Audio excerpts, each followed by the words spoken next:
So this just shows like different type of women, you know, like business women and I don't know, like 4 different career choices it looks like. I think that is pretty cute. So yeah, let's go ahead and read what it's about. It is about 350 pages long.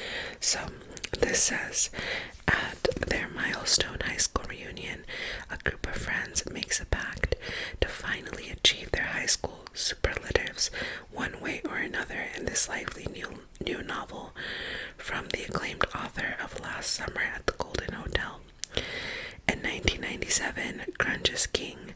Titanic is a blockbuster, and Blockbuster still exists, and Thursday nights are for friends. In Bellport, Connecticut, 4 best friends and high school seniors are ready to light the world on fire. Melissa Levin, Priya Chowdhury, Tara Taylor, and Suki Hammer are going places. Their yearbook superlatives confirm it. Most likely to win the White House, cure cancer, open a Michelin-starred restaurant, and join the Forbes 400. Fast forward 25 years and nothing has gone according to plan as the women regroup at their dreaded high school reunion. When a forgotten classmate emerges at the reunion with a surprising announcement, the friends dig out the yearbook and rethink their younger selves. Is it too late to make their dreams come true? Fueled by nostalgia and one too many drinks, they form a pact to push through their middle-aged angst to bring their teenage aspirations to fruition, dubbing themselves the most likely girls. Through the ensuing highs and lows, they are reminded of the enduring bonds of friendship and the ways our childhood dreams both sustain and surprise us, and why it's deeply uncool to peak in high school. That's pretty cool, honestly. I feel like when you are in school, you always think that you're gonna be like a doctor or a lawyer or something like that. But I'm not saying you shouldn't like go to college or anything, but most people plans go differently, and that's okay. So I think this just talks about girlhood and how your life doesn't always turn out the way you think it will. So I think that's a pretty cute premise. That's a good little pick. So the next one is called, first of all, look at this cover. I thought this was really pretty, like with the orange and light blue, yellow background. I don't know. I find this a really pretty cover. It is called The 9 Lives of Rose Napolitano, and it's by Donna Freitas. It is, I think, shorter than the other one. But yeah, I just got really intrigued by the cover, and I think this is a romance, if I'm not mistaken. I bought these a little while ago, so I don't like entirely remember. But stop. No matter where I film, my cat's gotta be here. But anyways, so this is, let's see, oh, it's longer. It's about 373 pages. So it says, delves into love, motherhood, and the complicated dance that is navigating the world as a woman. Rose Napolitano has always known that she didn't want to become a mother, and her husband Luke has promised that he'd never want children either. But now he has changed his mind. Their marriage has come down to this question: can Rose change hers as well? But then Rose has the same fight with Luke again. This time the fight goes differently, and so does Rose's life, as she reimagines herself in a completely new way. And so it goes through 9 versions of Rose's future. The 9 Lives of Rose Napolitano shows us, as Rose chooses and chooses again, what it means to reinvent a life. A what-if novel with a brilliant original emotional structure that is a stunning story about the ways that fate intercedes when we least expect it. I really like that. It seems like this one and the last one have a similar theme of like life fucking happens, you know what I mean? Like, she's married to this dude that's like, I never want kids, and then he's like, actually, I changed my mind, I want kids. And we as people just change drastically like that. So I think that this will be a good read as well. And originally, by the way, I don't know why, but well, maybe this is how Dollar Tree marks their books, but this is originally $17, guys. So again, it's just a steal to me, and I love this one, by the way, is also originally $17. I don't know if you can see that, but I just love, I don't know, those are really good picks. I'm really happy. But now we're gonna get on to like I'm actually gonna start with one that's more of like a memoir, but these are all like thriller, like scary and thriller vibes, I guess. This is the next book that I got. I don't know how close I can get it, but yeah, that's too close. Okay. This is called Stay Sexy and Don't Get Murdered. And this is, I got this because it is from the podcast, My Favorite Murder. So this is from the podcast host Karen Kilgariff and Georgia Hardstark. And it is a how-to guide. So it just, I guess it's just about like how to stay alive, you know what I mean? And how you should or could avoid sketchy ass people. So this just says it's a dual memoir from the creators of the hit podcast, and then it says hilarious, honest, insightful, and clever as hell. Part dual memoir, part life manual. Stay sexy and don't get murdered. The definitive how-to guide is an account of two lives that collided over the dark stuff. Inspired by the empowering and offbeat battle cries made famous on their hit podcast, Karen and Georgia recount the formative moments of their lives that taught them everything they know, and everything they don't about life, friendship, and various pancake situations. Just thought this was cool. I think that it'll be a fun read. I don't know. And also, I just thought it was cool that I found it at Dollar Tree. I was like, oh, I didn't even know they had a book. But yeah. So this is about 320 pages. And yeah, I got it because of that. I like this podcast, and I thought it'd be fun to have their book.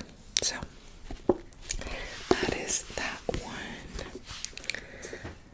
And next we have another thriller. Well, that's not a thriller, but this is a thriller. I think looks like one anyway.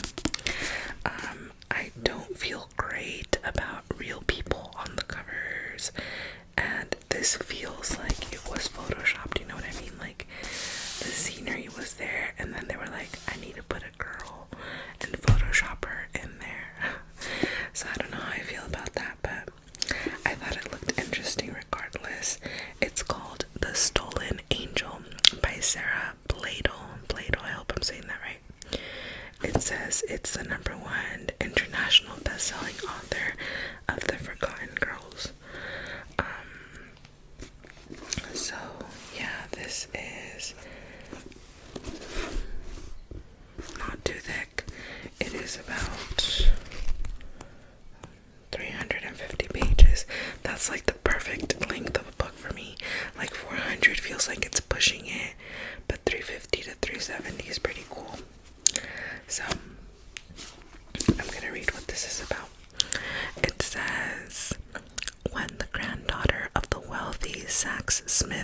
family is kidnapped, Louise's skills as a trained negotiator are put to the test.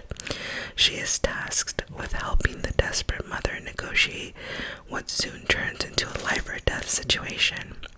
The kidnappers will only exchange the deathly ill little girl for an infamous stained glass panel known as the Angel of Death that has been in the family for generations. But there's a problem. The angel, worth millions, was recently stolen from the family home. Racing against the clock as she matches wits with a criminal mastermind, Louise will be taken to the depths of human depravity. She's about to learn the hard way that money can buy absolutely anything. But will she be able to find the little girl before her time runs out? Sarah Pladle's suspenseful and emotionally powerful thriller will keep you breathless until the final shocking twist. So, yeah, I guess it's about a kidnapping and they're wanting some ransom, compensation, or reward, whatever. But that looks like a pretty interesting read as well. I'm excited for that one. Okay, next we have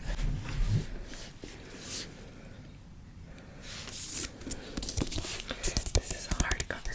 It's called The Last Goodnight by Kat Martin. It has these eerie looking headlights and then a little bird, a little dead tree, and some kind of dusky looking purpley background. So these, by the way, I haven't shared the price with you because the sticker is over the original price on the last few books that I didn't show you the price, but oh well. Oh, and here it is. This one is originally $26. I don't think I'll be able to show you that. It's right there, $26. But yeah, it just looked interesting, and it is a hardcover, which are usually pricier. So it says, can she find a killer before he finds her? When Kate Logan said goodbye to his estranged wife 8 years ago, he never thought it would be the last time he saw her alive. Now her car has been hauled out of a nearby lake, and Kate is determined to track down the man who murdered her. Enter Eleanor Bowman, a talented private investigator who's about to stir up a hornet's nest on his Colorado ranch. With old scandals still buzzing about his late wife's many affairs and new violence erupting, Kate is faced with the discovery of another beautiful woman's body. Are the two killings linked? Who is the man who seduced, then murdered both victims? Ellie believes they are dangerously close to the truth. From corporate Denver high-rises to posh Vale mansions, Kate and Ellie sense the killer is closing in again, and this time Ellie is the target. Kate must risk everything to save the woman he's coming to love before she becomes the next one to die. So that is this little thriller book. Alright, so those are the $5 Tree books that I have for you today, but I do have one more book to show you. I found this book at work. So our work set up a little, what is it called? A free little library, or little free library.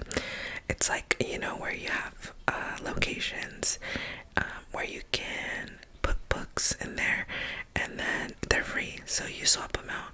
You take a book and leave a book. So I found this book, which I have been wanting to read since October, guys. It really upsets me that I'm not a fast reader, or I don't know what it is. I can only read 2 books a month, if that. Even I love reading. I love books, but I cannot read more than that. I am just a slow reader. I don't know what it is, and I annoy myself to no end. But I really wanted to fit this one into October. I was not able to.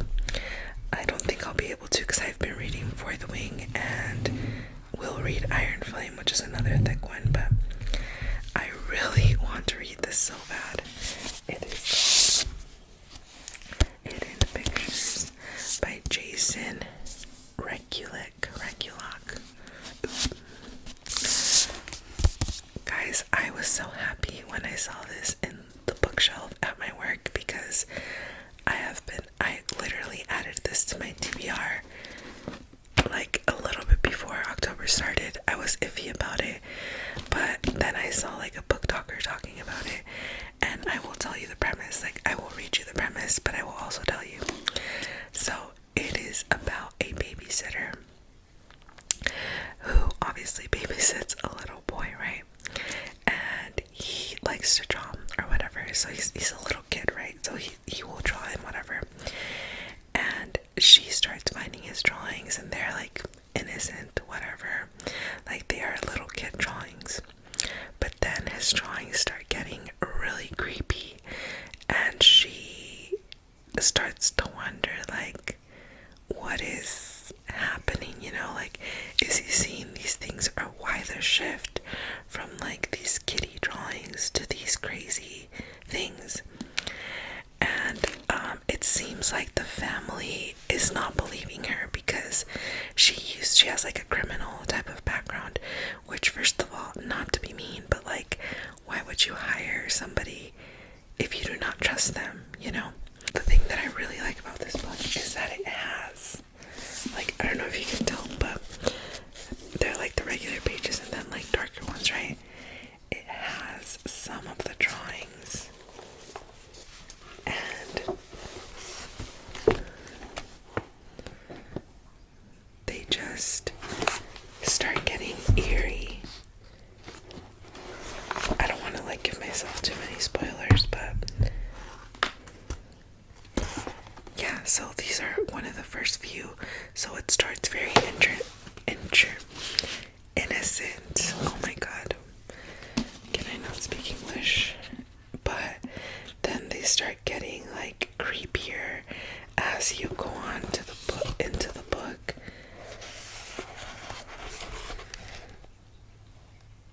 And just like the little kid so this girl is like legit worried because she sees like drawings of this little kid with somebody next to him.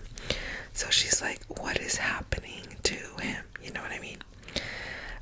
But they don't believe her, so she's trying to figure this out on her own because she worries about the little kid. I am so excited to read this. This is, by the way, originally $27.99, but so grateful I found it at work. I would have bought it anyway. It's pretty thick, but it's funny. I loved it. Stephen King. I don't know. It's just this is my most anticipated read of all of these, but so I'm gonna read you the little blurb here.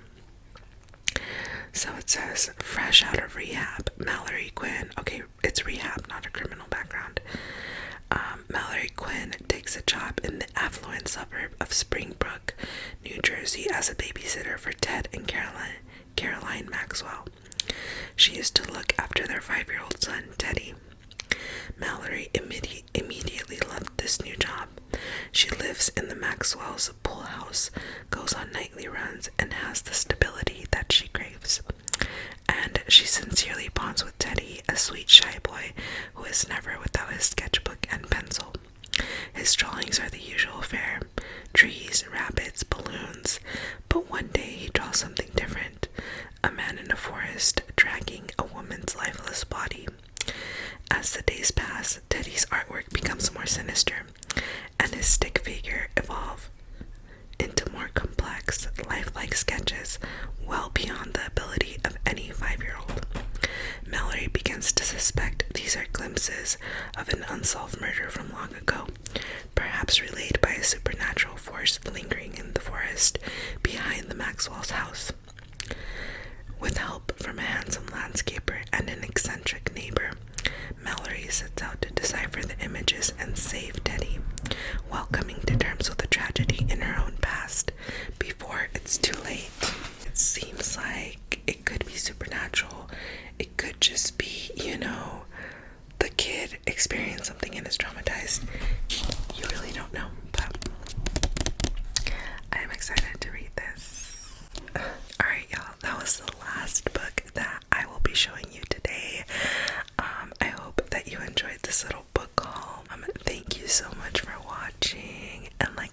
say thank you so much for being here. I am so very happy that you are here, and not just here watching this video, but here living another day. I hope your weekend is awesome. I love you so much,